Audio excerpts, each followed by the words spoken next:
Sri Sai Satcharita. Chapter 2. Object of writing the work.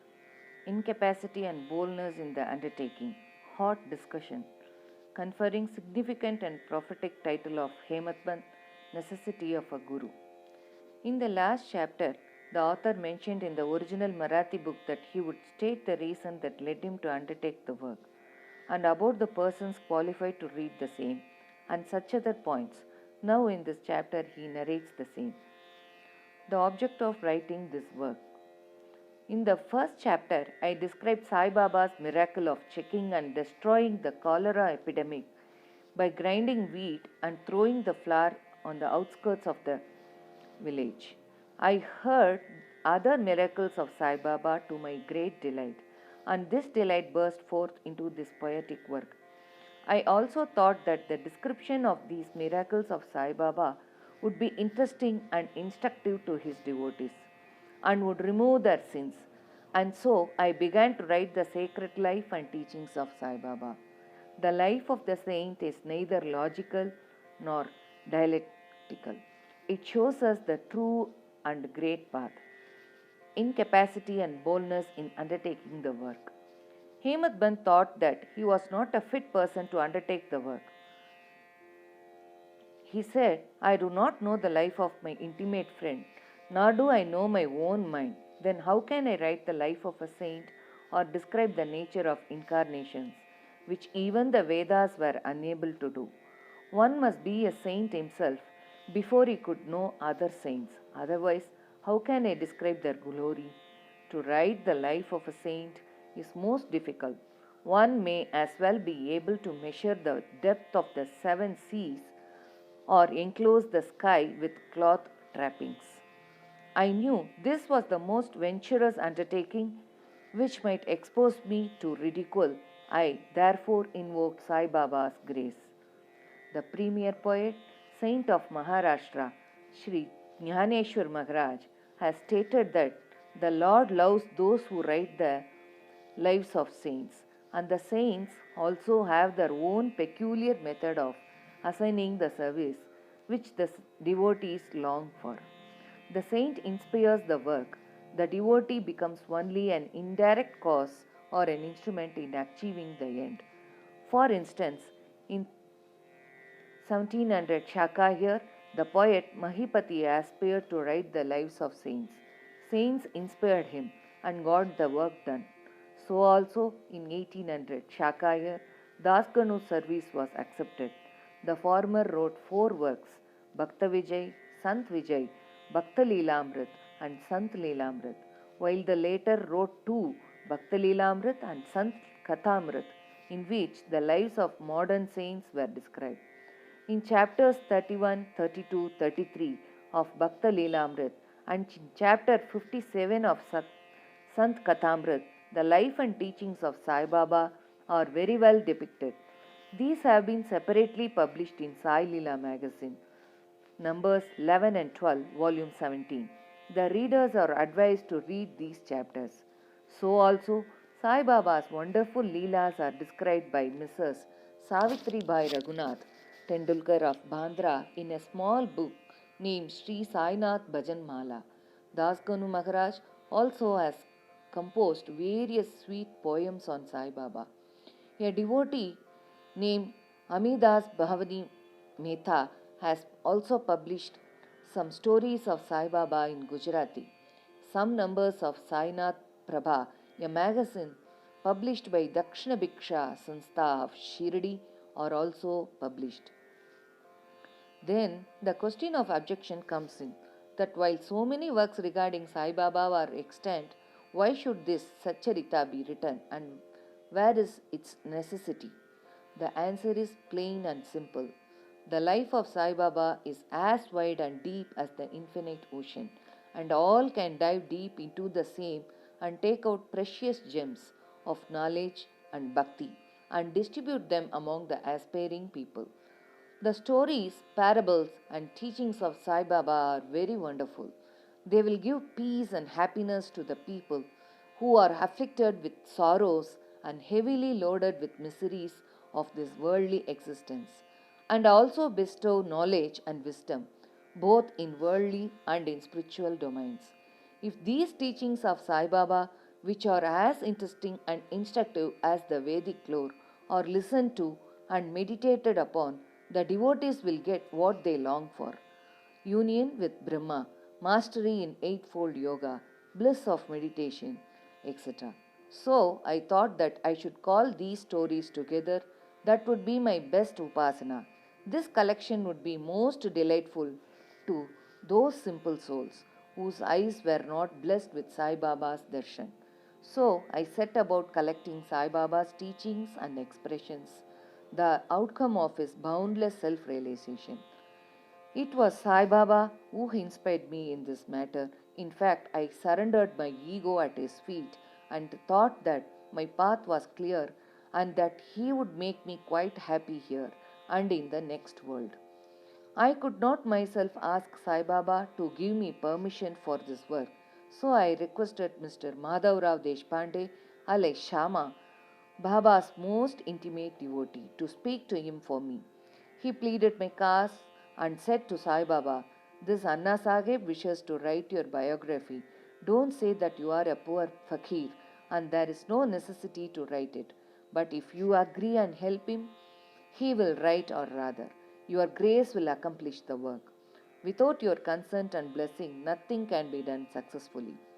When Sai Baba heard this request, he was moved and blessed me by giving me his hudi, sacred hash, and placing his boon bestowing hand on my head, said, "Let him make a collection of stories and experiences. Keep notes and memos. I will help him.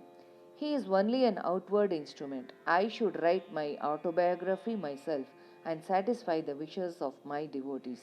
He should get rid of this ego, surrender it at my feet. He who acts like this in life, him I help the most. What of my life stories? I serve him in his house in all possible ways. When his ego is completely annihilated and there is left no trace of it, I myself shall enter into him and shall myself write my own life. Hearing my stories and teachings will create faith in devotees' hearts and they will easily get self realization and bliss. Let there be no insistence on establishing one's own view, no attempt to refute others' opinions, no discussion of pros and cons of any subject. Significant and prophetic title. The word discussion put me in mind of my promise to explain the story of my getting the title of Hemadman Pant, and now I begin to relate the same. I was on close friendly terms with Kaka Sahib Dikshit and Nana Sahib Chandorkar. They pressed me to go to Shirdi and have Baba's darshan, and I promised them to do so, but something in the meanwhile turned up which prevented me from going to Shirdi. The son of a friend of mine at Lonavela fell ill. My friend tried all possible means, physical and spiritual, but the fever would not abate. At length, he got his guru to sit by the bedside of his son, but this too was of no avail. Hearing this, I thought, what was the utility of the guru if he could not save my friend's son? If the guru can't do anything for us, why should I go to Shirdi at all? Thinking this way, I postponed my Shirdi trip, but the inevitable must happen, and it happened in my case as follows. Mr. Nana Sahib Chandorkar, who was a divisional officer, was going on tour to Bazain. From Thana, he came to Dadar and was waiting for a train bound for Bazain. Meanwhile, a Bandra local turned up. He sat in it and came to Bandra and sent for me and took me to task for putting off my Shirdi trip. Nana's argument for my Shirdi trip was convincing and delightful, and so I decided to start for Shirdi the same night. I packed up my luggage and started for Shirdi. I planned to go to Dadar and from there to catch the train for Manmar, and so I booked myself for Dadar and sat in the train. While the train was to start, a Mohammedan came hastily to come my compartment and seeing all my paraphernalia asked me where I was bound to. I told him about my plan. He then suggested that I should go straight to Boribandar and not to wait at the other, as the Manmad mail did not stop at the other. If this little miracle or Leela had not happened, I would not have reached Shirdi next day, as settled, and many doubts would have assailed me. But that was not to be. As fortune favored me, I reached Shirdi the next day before 9 or 10 a.m. Bhau Sahib Kaka Dikshit was waiting for me there. This was in 1910, when there was only one place, Satesh Wada, for lodging pilgrim devotees. After alighting from the Tonga, I was anxious to have darshan when the great devotee Tatya Sahib Nulkar returned from the masjid and said that Saibaba was at the corner of the Wada and that I should first get the preliminary darshan and then after bath see him at leisure. Hearing this, I ran and prostrated before Baba, and my joy knew no bounds. I found more than what Nana Chandorkar had told me. All my senses were satisfied, and I forgot my thirst and hunger. The moment I touched Sai Baba's feet, I began a new lease of life. I felt myself much obliged to those who spurred and helped me to get the darshan, and I considered them as my real relatives, and I cannot repay their debt. I only remember them and prostrate mentally before them. The peculiarity of Sai Baba's darshan, as I found it, is that by his darshan our thoughts are changed, the force of previous actions is abated, and gradually non attachment or dispassion towards worldly objects grows up. It is by the merit of actions in many past births that such darshan is got. And if only you see Sai Baba, all the world assumes the form of Sai Baba. Hot discussion. On the first day of my arrival in Shirdi, there was a discussion between me and Bhala Sahib Bhate regarding the necessity of a guru. I contended, why should we lose our freedom and submit to others? When we have to do our duty, why a guru is necessary? One must try his best and save himself. What can the guru do to a man who does nothing but sleeps indolently? Thus, I pleaded free will, while Mr. Bhate took up the other side, yes, destiny, and said, whatever is bound to happen must happen. Even great men have failed. Man proposes one way, but God disposes the other way. Brush aside your cleverness, pride, or egoism won't help you. This discussion, with all its pros and cons, went on for an hour or so, and as usual, no conclusion was arrived at. We had to stop the discussion ultimately, as we were exhausted. The net result of this was that I lost my peace of mind and found that unless there is strong body consciousness and egoism, there would be no discussion. In other words, it is egoism which breeds discussion. Then, when we went to the masjid with others, Baba asked Kaka Sahib Dikshit the following: what was going on in the Satesh Vada? What was the discussion about? And staring at me, Baba further added, what did this Hematman say? Hearing these words, I was much surprised. The masjid was at a considerable distance from Satewada, where I was staying and where the discussion was going on. How could Baba know our discussion unless he be omniscient and inner ruler of us all? I began to think why Sai Baba should call me by the name Hematman. This word is a distorted form of Hemadripant. This Hemadripant was a well-known minister of the kings, Mahadev and Ramdev of Devgiri of the Yadav dynasty. He was very learned, good-natured and the author of works such as Chaturvarga Chintamani, dealing with spiritual subjects, and Raj Prashasti. He invented and started new methods of accounts and was the originator of the Mudi, Marathi shorthand script. But I was quite the opposite, an ignoramus and of mediocre intellect. So I could not understand why the name or title was conferred upon me. But thinking seriously upon it, I thought that the title was a dart to destroy my ego so that I should always remain meek and humble. It was also a compliment paid to me for the cleverness in the discussion. Looking into history, we think that Baba's word calling Mr.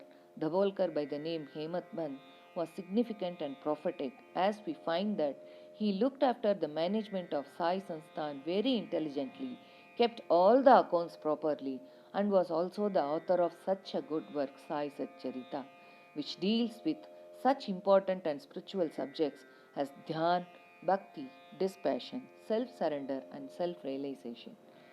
About the necessity of a guru. Hemat Bant has left no note, no memo about what Baba said regarding this subject, but Kaka Sahib Dikshit has published his notes regarding this matter. Next day, after Hemat Bant's meeting with Saibaba, Kaka Sahib went to Baba and asked, Baba, where to go? Baba said, high up. Then the man said, where is the way? Baba said, there are many ways leading there. There is one way from here, Shirdi also. The way is difficult. There are tigers and wolves in the jungles on the way. I, Kaka Sahib asked, but Baba, what if we take a guide with us? Baba answered, then there is no difficulty. The guide will take you straight to your destination, avoiding wolves, tigers, and ditches, etc. on the way. If there be no guide, there is the danger of your being lost in the jungles or falling into ditches. Mr. Dabolkar was present on this occasion and he thought that this was the answer Baba gave to the question whether Guru was a necessity. Sai Leela, Volume 1, Number 5, page 47. And he thereupon took the hint that no discussion whether man is free or bound is of any use in spiritual matters, but on the contrary, real Paramartha is possible only as the result of the teachings of the Guru, as is illustrated in this chapter of the original work in the instances of great avatars like Ram and Krishna who had to submit themselves to their Gurus. Vasishta and Shantipani, respectively, for getting self realization, and that the only virtues necessary for such progress are faith and patience. White Satcharita, chapter 2, 191 and 92. Bhav to Sri Sai, peace be to all.